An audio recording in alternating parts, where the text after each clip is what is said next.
हरि ओम तत्सत। जड़े व्यक्ति सुस्थ रहा हेले प्रतिदिन तांकर दिनचर्या माने प्रतिदिन तांके यही कर्म गुड़ाक करने को निहाती आवश्यक। यही कर्म बिना यही दिनचर्या बिना से सुस्थ रहा असंभव।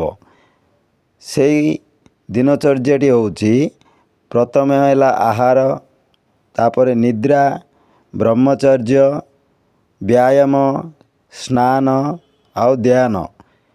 यही जो 6 प्रकार दिनचर्या जो मु कहली, यही 6 प्रकार दिनचर्या निश्चित भाव में आमको करने को पड़ो, तेबे जाइकरी मनुष्यटी सुस्थ रही पारिबो। एतिर गुटे मध्य आम जदि करवानी तेबे आमे सुस्थ रहिबा पई आशा करिबा निहाती भाव में भूल हबो।